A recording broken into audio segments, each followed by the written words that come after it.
What's going on, everybody? It's the Bulls Show, aka Aidan, and welcome back to another video. Ladies and gentlemen, we've got a little bit of a shorter video as well today to discuss an injury update on one of our players and how long he could potentially miss. I don't think he's going to miss any time whatsoever, which is probably the biggest news of the day. But the reality is it's important to give you the information on this player just in case he does miss the next game against the Toronto Raptors. But before we get started, please like and subscribe to the Bulls Show. Turn notifications on and let me know in the comments below your thoughts about the Chicago Bulls' current situation. Of course, first seeded in the Eastern Conference once again, and it feels very good to be there.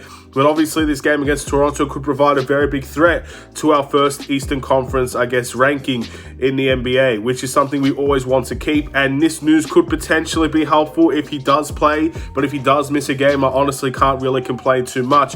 Let's talk about Zach Lavine, ladies and gentlemen. Zach Lavine has some back spasms that he's been currently dealing with, and he is probable to play against the Toronto Raptors. Probable in NBA terms roughly means around 75% chance he will play against the Toronto Raptors, which is obviously a good thing, because whether we want to admit it or we don't want to admit it, a lot of people might not like the way Zach Lavine always plays, but you can't deny he's very helpful and very much part of a big reason to why we win a lot of these games. So Zach Lavine being probable means there's a very good chance that he could be playing against the Toronto Raptors, but obviously there is that slight possibility, that 25% chance that he will miss that game against the Toronto Raptors. I don't know much about back spasms except they're painful. At the end of the day, I'm sure he could probably play through it if he wants to. That's the type of guy that he is. He loves to play through injuries and he likes to play when he's hurt, because that's the type of guy he's always been. He always says it. He likes to play through things.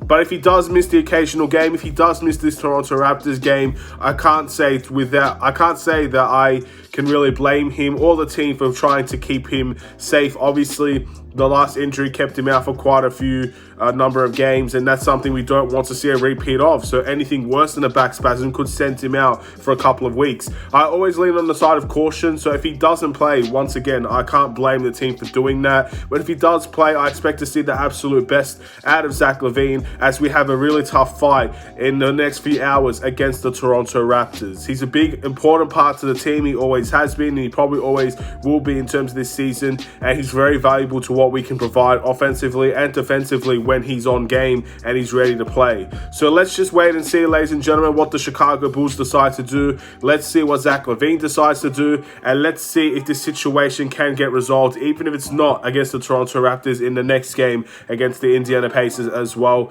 And we just get to see the best out of Zach Lavine again. Many of you guys have already been telling me that he's pretty much already playing kind of hurt. A lot of people have been saying that he could still be hurt from his knee injury, and if that's the case, I'd really like to see him have a game's rest here or there, just so he can get, I guess, a little bit of that rest factor back into his body, and he can kind of heal himself up a little bit, because these games come quick and fast, especially these games that were postponed and put into certain weeks to make it very difficult for the Chicago Bulls. So if it's a rest that he wants, or if it's a rest that he needs, I'm happy for him to get that rest, ladies and gentlemen. It might sacrifice a game, maybe it won't, but the reality is we have to think big picture here, and a rest could definitely help Zach Lavine in the long term. But we'll wait and see. My guess is, again, 75% chance he's playing. That means he's very much in favor to play against the Toronto Raptors. But then again, sometimes rest is well needed, I guess you could say. Thank you for watching. Please like and subscribe if you're new. We got a couple of days until the trade deadline, ladies and gentlemen, so we'll be discussing a little bit more about it in future videos. But Bulls news or Bulls injuries do come first at the end of the day, because these are real things that are happening instead of rumors that have been ongoing. But we will get more into it later, don't you guys worry. With that being said, have a wonderful and safe day, Bulls Nation. I'll see you in another Chicago Bulls video. Take care.